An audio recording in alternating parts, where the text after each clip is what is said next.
Good afternoon. Welcome back to the B&H virtual event space. You are tuned into the Sony Holiday Buying Guide and Recommendations, obviously hosted by Sony. And we welcome back the men we haven't seen in a whole 24 hours, Sony Ambassador Mahesh Thapa. Mahesh, how's it going, man? Well, about the same since last time. The weather's gotten a little chillier, but same old, same old. Doing Same great old, as same always. old. It's wonderful. And it's great to have you back on. Brief pause there. But look, it's that time of year where we get to ask for things and hope that people listen to what we asked for all year round. So if you guys want to just start screen recording now, that way it'll do the work. Just forward this to your loved ones. Or if you're the type of person who buys gifts for yourself, take notes. Mahesh, you already know what I'm about to say. You're going to do it better than I am. So I'm going to turn it over to you. If you guys do have any questions on the gear, get them over to us. We're going to try to drop some links as well so you guys can follow along and click and play. So Mahesh, take it away. I'll see you in a bit for some Q&A. Great. Thanks, Derek. Well, this is probably one of my favorite talks because I just get to talk about all the gear that I've used this year, some over the few years, but still worth considering each year as you look towards making purchases for yourself, as Derek said, or maybe for a loved one, for a friend. And I'm just going to give you a brief outlook of what I have here. This is my desk. In fact, there's stuff that's spilling out over here that you actually don't see. But there's a bunch of stuff that I'm going to talk about, hopefully all of them by the time we get through this.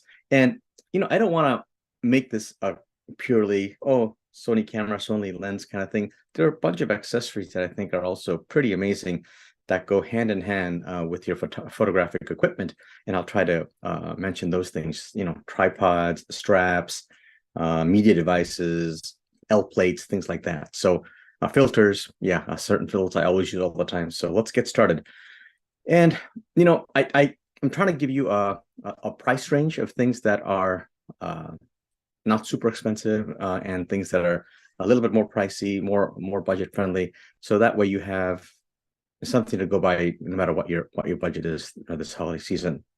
I'm going to first start out with what I think is my all-time favorite camera of all time because I'm predominantly a nature and landscape photographer. I love having high resolution sensor. I love having a high dynamic range, and I love having an unbelievable viewfinder. As I get older and my glasses are getting more and more powerful, I really do appreciate a very nice electronic viewfinder and a back screen. And of course, I am talking about this camera right here. This is the Sony A7R5, a 60 megapixel sensor camera. It looks blue, but it doesn't come as a blue camera. I just have a skin on it. You can get that in your Lifeguard or Alpha Guard. A lot of companies make that.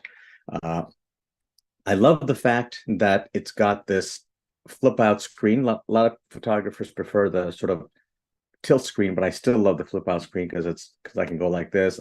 I can put it at any angle I want. It's great for selfies and videos, which I often do. So that's the camera.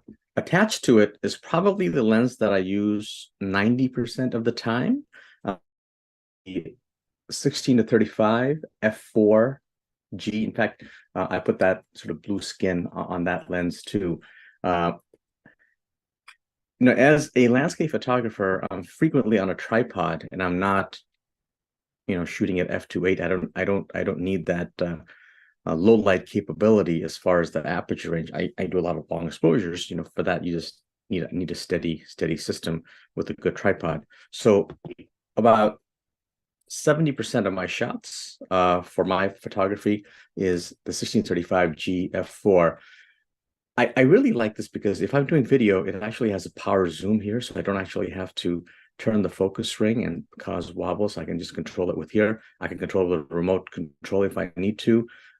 It's got an autofocus manual focus switch and another button here that you can assign to whatever you want. I typically use that for eye autofocus activation and deactivation.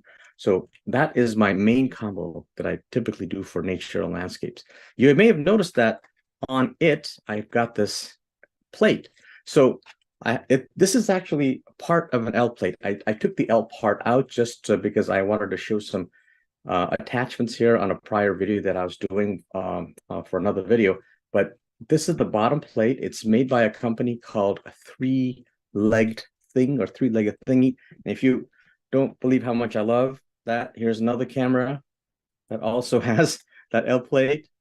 And here's another spare L plate I took out from another camera. I love these things. It's called Three-Legged Thing. Yeah, you can see it. I think you can see it here. Three-legged thing. It's great. Comes in various colors. Of course, I chose the Sony orange as my sweatshirt. I'm a big fan of the orange color. I really like this L plate because it's not very bulky, and they have a general camera plate that'll go in many cameras, but they also have specific camera plates for your particular camera. Whether it's a Sony or Fuji or whatever you have. Look into that, and I like the fact that the L portion is very adjustable. It's got a little notch here, so if you have a swing out type of display, it can accommodate that. And at the very bottom, it's got these rubber sort of stickers on here that it won't hurt the underside of your camera, and it really grips that so well. So when you're trying to torque the camera one way or the other, it's not moving on the plate itself. So I really recommend these L plates for all your cameras. In fact, I have one for each one because I'm often on a tripod. These are, of course, Arca Swiss grooves here, both on the L part and on the non-L part, the base plate. Another thing you may have noticed on my camera are these little tabs, right? They typically don't come in orange. They typically come in red. But being a Sony Alpha ambassador, Sony was able to make a few for us that were orange color. They typically come in red or black, and it's a Peak Design type of lug. And basically, this is the strap, one end of the strap, and they make this in various sizes and thickness. I like the very thin one that you have over here because it doesn't get in my way, and it's so easy to just snap on like this. And it's very, very solid. And you put one on the other end. You could have hand straps too. So oftentimes, if I'm not using a strap for on both sides, I just have it on one side and use the hand strap version of the strap, which works really well too if you want a less bulky system. So that's a great way of carrying your camera. The advantage of a strap also is that you could put the strap around your neck and make the strap very tight and hold the camera out sort of secured against your neck. And that serves as a very stable platform. So if you want to do any kind of video where you have to do smooth transitions or tilts or motion, having that strap against your neck as an area of stability can really get you nice, buttery, smooth footage and you may not need a gimbal for. So that's my full frame camera and lens. Of course, if you're looking for a standard lens for your full frame system, again, this has that blue coating on it that I really enjoy. This is the 24-105 f4. You notice I'm talking a lot about f4 lenses because for my type of photography, I don't need the f2.8. Sometimes I'll get a fast lens for astrophotography, but as a general purpose lens, the 24-105 f4 is an amazing one lens and forget it type of system if that's what you want. It's very sharp. If you look at reviews for this lens, it's one of the sharpest lenses in that type of zoom range. It replaces the 24-70 f4 that was a few years old. It was good, but not nearly as good as this lens is. And it has optical image stabilization, and it works very well in concert with the image stabilization that's built into the Sony bodies to give you even more stability. So I really like this as a general purpose lens if you're looking for one for the full frame. And finally, if you want to round out your system, you could go for one of several lenses. This is one of the older lenses. Again, I've just got the blue coating. It doesn't come in blue. It comes in black. This is I'll show you here. 70 to 300 G. I always debate between this and the 70 to 200 or 100 to 400. But if you want, one telephoto lens that's relatively lightweight, that has a respectable zoom range, I think you can't go wrong with this. It has optical image stabilization. It's a G lens, so it's very, very well built. Optically, it's very, very sharp, and it's not that heavy. Okay, so this is my typical recommendation for a medium to short telephoto. If you like that zoom range between 70 to 300. However, I've had this lens for about 4 years. Recently, Sony came out with this lens. This is the 70 to 200 f4. Super light. It's also a G lens, weather sealed, but it has the capability of macro. It's not a true macro, but it's pretty close. And on this, you can actually attach a extender. I thought I took the extender out, maybe not. You could attach an extender to this and make it up to 400 millimeters. So for not a lot of bulk, here it is. For not a lot of bulk, you can attach this extender to this 70 to 200 and get up to 400 millimeters and just lose 2 stops of light because it's a 2x extender, so you'd be at 400 millimeters f8. But the sharpness of this lens is so good that it can withstand having a 2x. In fact, I've taken amazing images of the moon with this lens, especially with a high sensor camera like the A7 R5. You can crop 50%, and now you have sort of an 800 millimeter equivalent at 30 megapixels, and you get pretty incredible images. So the 70 to 300 is great, and I still recommend it. But if I had to buy one telephoto lens for landscape and medium telephoto work, and I didn't mind using an extender, I would probably go for the 70 to 200 f4 macro lens at this point. It's brand new. It has great optics, better optics than this, even though this is not too shabby at all. So if you had a choice, and you're looking for a telephoto, medium telephoto, and this is unbelievably light. It's really, really light. I really love that. So that makes a great combination. Oftentimes now, what I do is I take this lens and the 16 to 35 along with the 2x teleconverter, and don't even take the 24 to 105 anymore, because all I'm really missing is the focal length between 35 millimeters and 70 millimeters. And I can get that if I just shoot at 35 millimeters and just crop in just a little bit. I can make up for that difference. Now, instead of taking 3 lenses, I can take 2 relatively light f4 lenses with a full frame body and not even sweat, because it's such a light system for my backpack. Mahesh, so those are Mahesh, just letting you know your feed is frozen. It's frozen? It is frozen. Can you hear me? Yeah, we can hear you fine. Maybe just shut the video and then turn it back on. Maybe that'll do it. Let me try that. Let me try it one more time.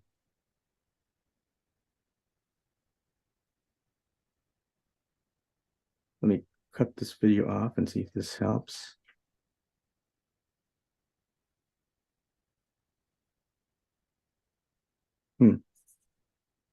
I see it frozen on the screen too. It's just kind of funny.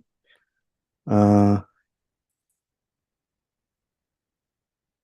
me stop the video and then restart it.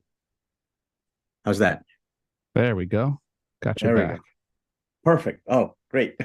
There we go. Thank you for letting me know.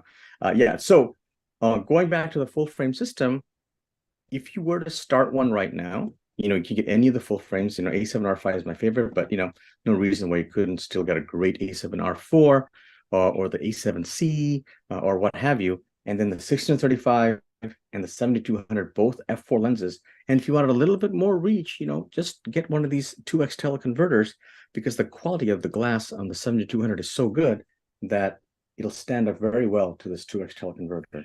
That's great. And if you are doing a lot of tripod work, I really recommend this L plate by 3-legged thing. Okay. Okay, so that's sort of the full frame system, sort of the top of the line, if you will. Now, if you are under APS-C, maybe you want an even lighter system to carry along with you, this is going to be my recommendation. So this is the Sony A67, let me put it this way, A6700. And on this, I have a sort of their equivalent of somewhat of a super zoom. It's a 18 to 135 millimeter f 3.5 to 5.6. This is my hiking buddy. This is what I always go for when I go for long hikes, backpacks, long hikes, because it's such a light system. And the optical quality of this lens is really, really good given the zoom range. Now, people always try to make excuses for zoom ranges like this, but this lens doesn't need any excuses. If you read reviews online and if you just try it out, the optical quality is very good. It's a little bit more expensive than your other lenses in the zoom range, but I think there's a good reason for it. It's because the optical quality is so great. And although it's not designated a G lens or what have you, it's still an unbelievably good lens. And for hiking, this is perfect because it's got image stabilization built in. The body does also, but if you have a little older APS-C Sony camera that may not have image stabilization, this will work perfectly on that. Again, you notice I have that 3-legged L plate on it. So to accompany that, if you want to do a little ultra wide and wide angle photography, I have a couple of suggestions for you. If you don't mind a little slower lens, do I have it here? I have so many lenses on my desk that here it is. So this is the 10 to 20 millimeter G lens, weather sealed, unbelievably small, unbelievably light. Okay, f4 lens. This pairs really well with this 18 to 135. Right, there's only about a 2 millimeter overlap, and because it's a 1.5 crop, this is actually a 15 to 30 millimeter lens, and this is closer to like a 27 to about 200 millimeter lens. So same thing to the full frame equivalent I just talked about, but in a much lighter and smaller system. You get this great combo for your hikes and daily walks and what have you. If you are really into portrait photography and you want to do APS-C, my recommended lens is this one. This is the Sony 35 millimeter f1.8. Very, very small, very, very sharp, very, very tiny. Now, if you pair this with something like the A6700, I'll take this off here.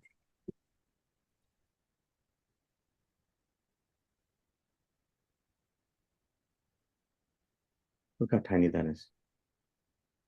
Right? Look how tiny that is. That's pretty small. Very lightweight. It's a great portrait, low light type of photography lens. If you'd like to do astro with the APS-C system, Sony also has you covered. So here is an 11 millimeter f1.8. F1.8. Look how small that is. 11 meters. So this is going to be about 16 millimeter equivalent on a full frame. And if you want something that's slightly longer, Sony also makes this lens, which is a 15 millimeter f1.4. So it's close to a 24 millimeter equivalent full frame, and great again for low light astro work, great for street also if you like the slightly wide angle view of your lens.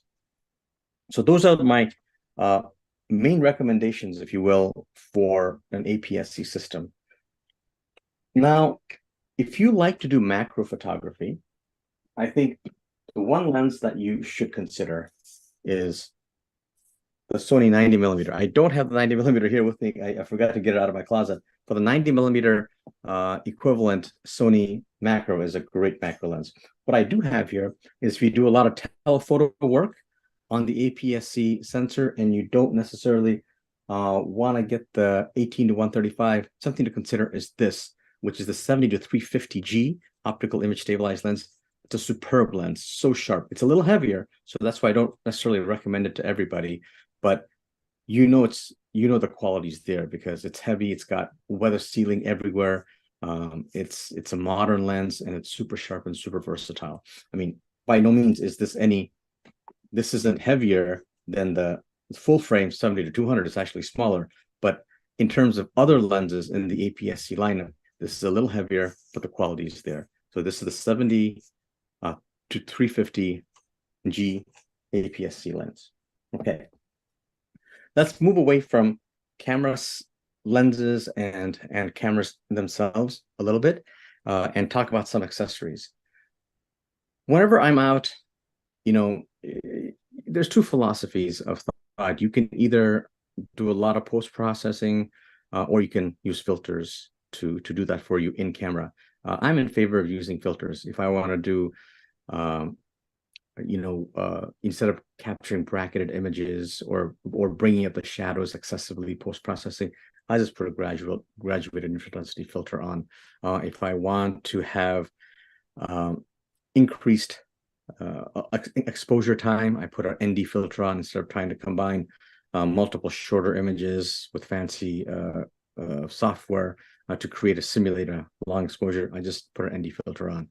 And so the filters I like are made by a company called Nisi, N-I-S-I. So there are several versions. There's a V7 version, which is much, much bigger.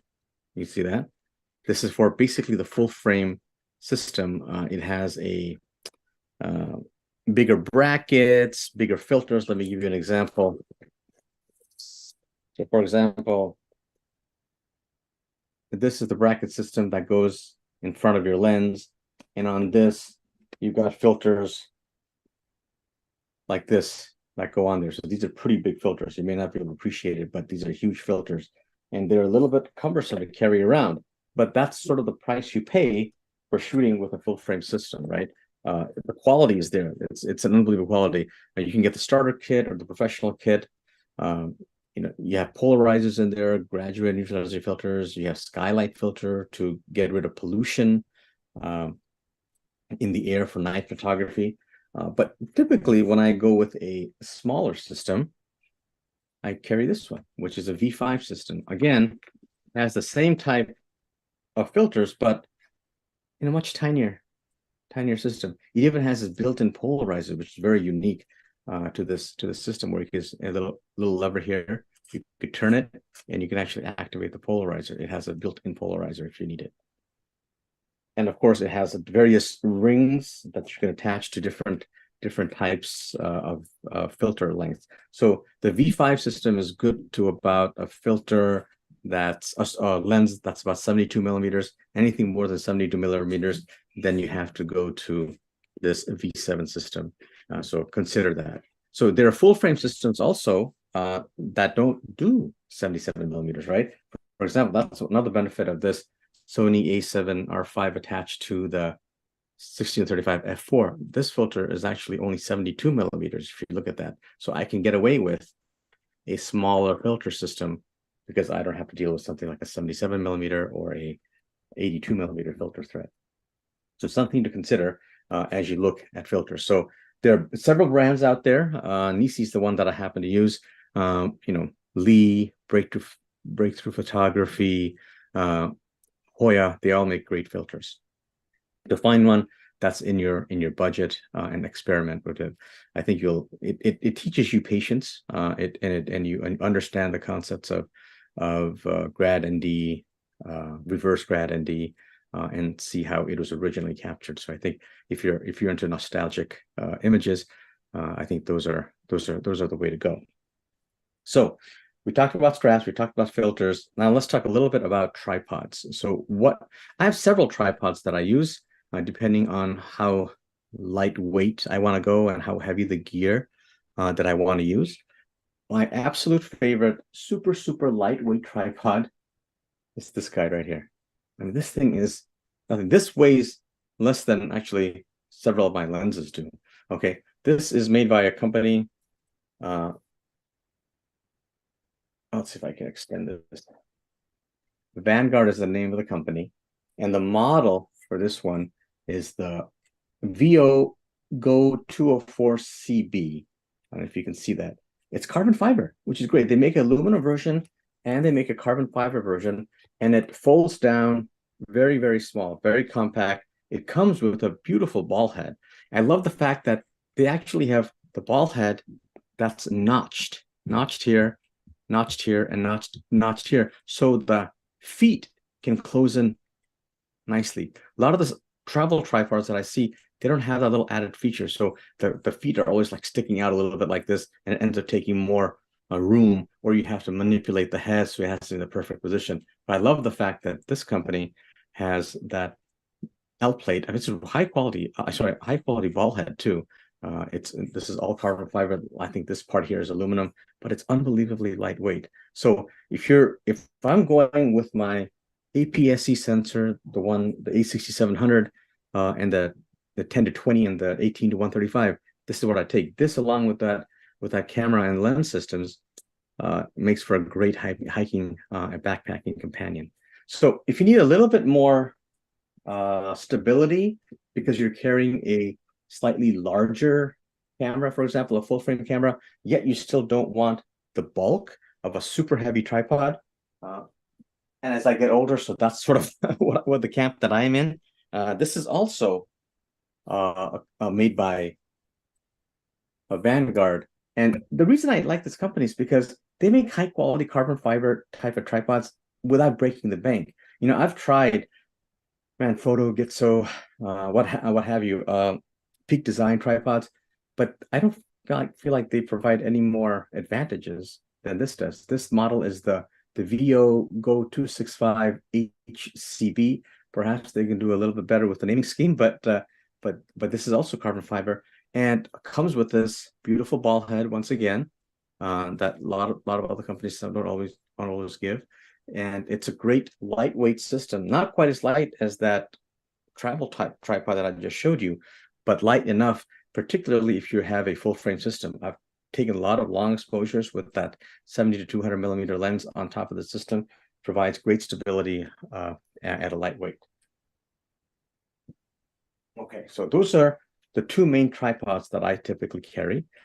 Now, people ask me, well, what other little accessories do you recommend? My favorite compact flash card is this one.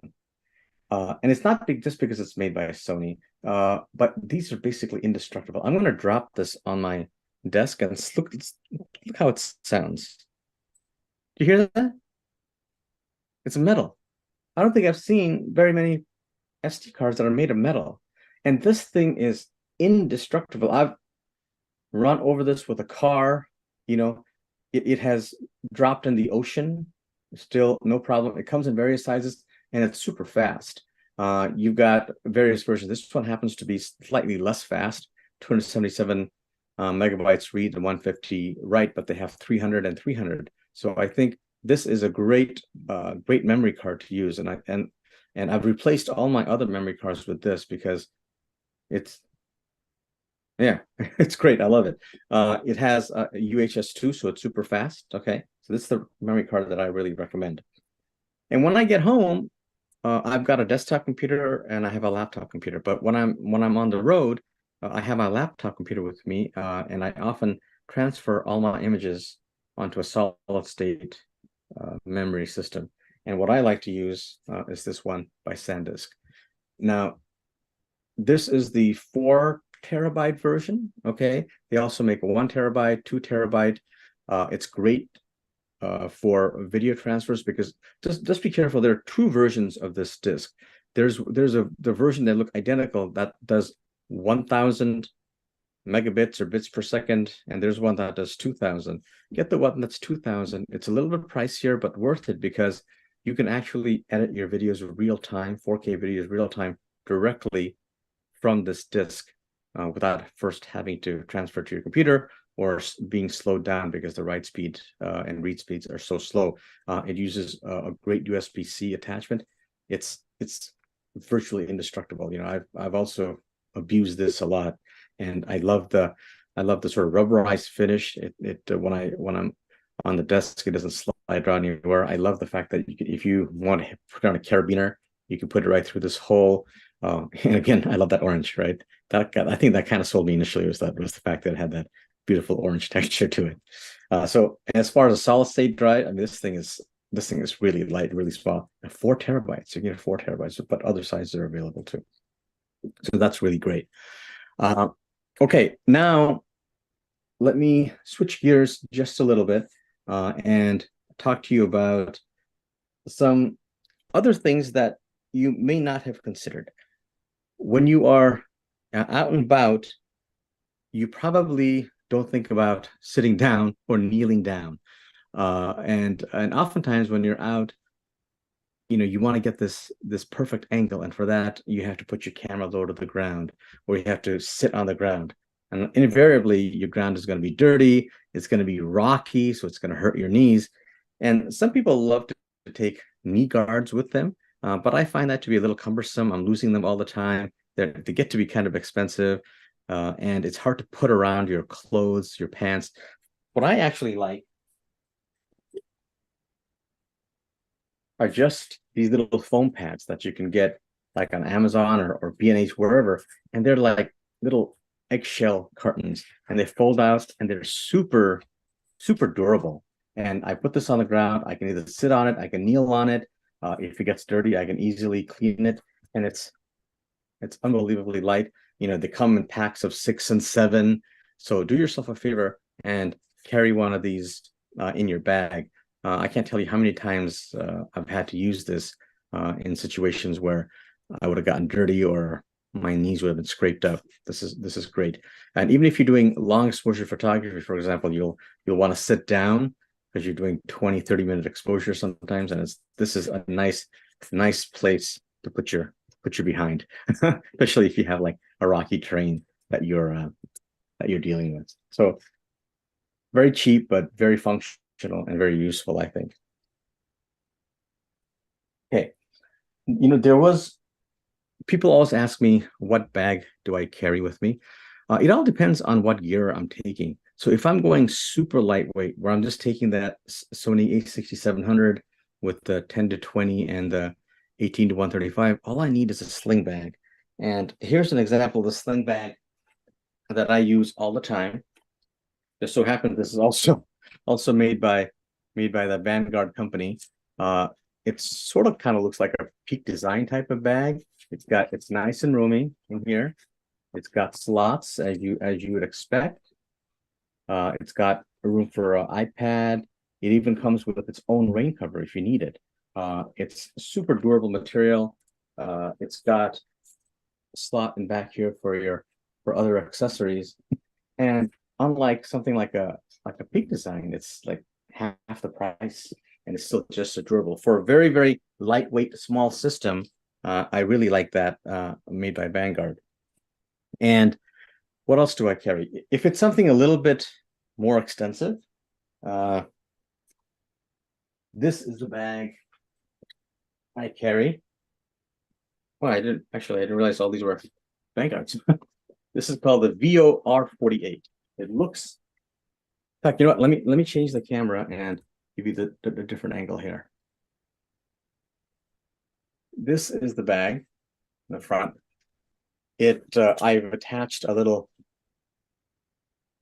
camera clip by Peak Design. This is where my camera will sit with the L plate on it. If you look at the L plate, what's great about this L plate again is that it actually has this Peak Design slot built into the L plate. So this just sits right in the L plate over here on your straps. This is the bag I carry.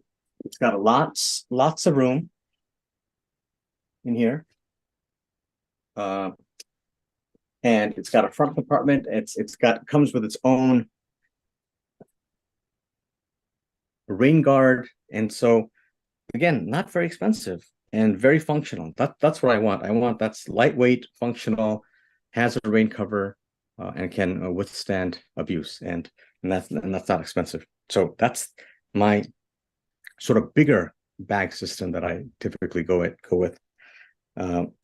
as I look at this, looks like I usually use a filter system that's made by Nisi. I use a camera mount system made by Peak Design. I use bangs and tripods made by Vanguard. I actually didn't realize that as I was collecting all this, but that makes sense because a lot of these are interchangeable, and I like that system.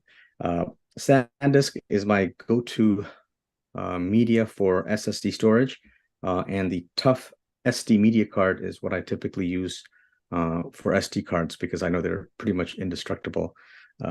And those are the main things, guys, that I think you should consider. If you guys have any suggestions or questions about any of this, I'd love to hear them. Yes, we'll open it up for any gear questions if anybody has any. And we did get the links dropped in. Wow. Danny is the MVP. He's the MVP of this program. We don't exist. Do you guys without actually him. sell all the things I talked about? I didn't even know you did. I don't know if there's Danny. Drop it in the chat. I'd love to see if there was anything that we Yeah. that we don't. But looks like we got a hearty list here built up. What's the one thing you never leave without accessory wise? It's funny. I was going through that, and I just thought it was just so a towel. I never leave without a towel, Oh yeah. absorbent towel, because I don't know where I'm gonna go. The worst thing is having your lens or your filters all fogged up or wet, and having just one of those little tiny cloths that to wipe it off. It does nothing. It just smears the water around and or the dust. So I always carry something like this around with me to wipe my gear. So it seems trivial, but I use that the most. Better than my t-shirt.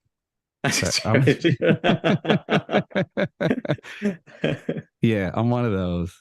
I do But carry. I think like the modern coatings are so good that Oh yeah. you won't do anything to it. Everyone's got like a nano AR, whatever Yeah. their own Well, rendition of it is. I got stuff from Costco, from the automotive department, the little yellow chamois or whatever. I use that to just wipe off everything.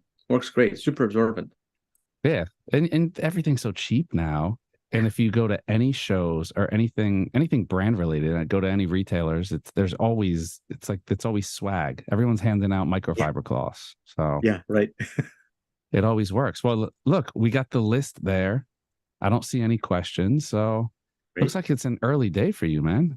I have a little time just in case people have suggestions, but hopefully, people watch it later, they recorded it and get an idea of what they want to get. There we go. And if anybody watches on the replay, just drop your suggestions into the comments section. I mean, unfortunately, you're the guy that we all come to. So if you're not saying it, we're kind of lost. It's like the blind leading the blind out here. I was just telling somebody yesterday, I'm like, Mahesh is like the guy for the stuff that you don't even know you need.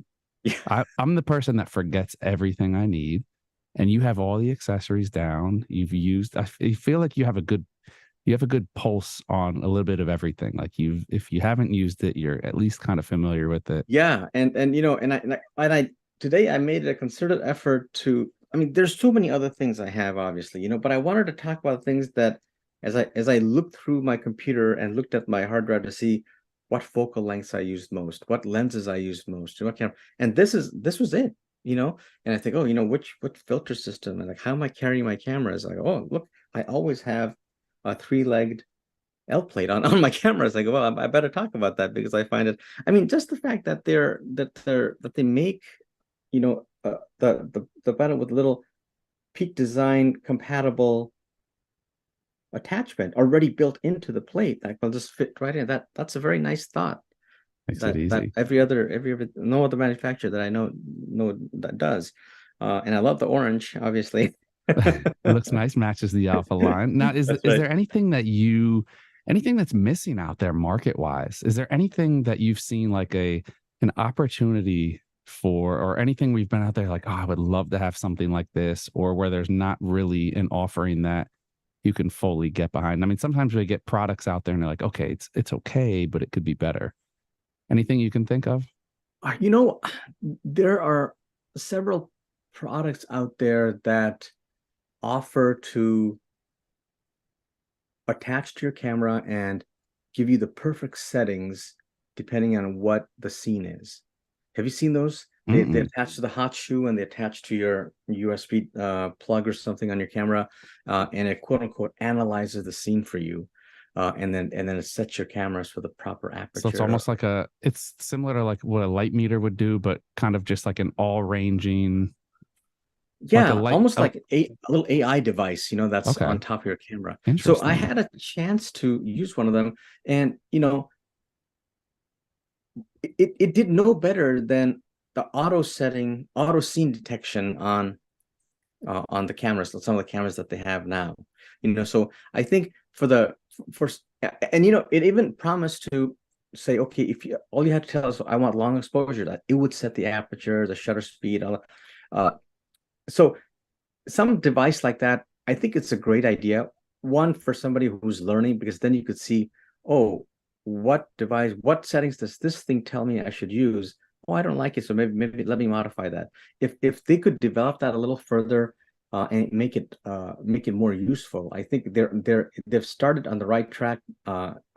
It's almost like an infield educator. Like you have a little workshop The leader field guide. with you. Let's Yeah, like a field let's guide do right it. there. Danny, we're gonna cut this Yeah. out of the video so nobody steals our idea. Well, it's funny you say that because I didn't even know that existed, but I literally, no lie, just yesterday I was talking to a buddy of mine and I got him into photography Yeah. and he took his first gig. So congrats, Robert Klein, taking his first Yay. gig. And of course I'm on call. Send me any questions you have, call me if you have to, and trying to learn all the settings and exposure triangle. It's for people to realize that with the exposure triangle, right? That's because that's the building block. Like that's the Right. Right. DNA of photography, of getting your photography right from a technical standpoint. Right.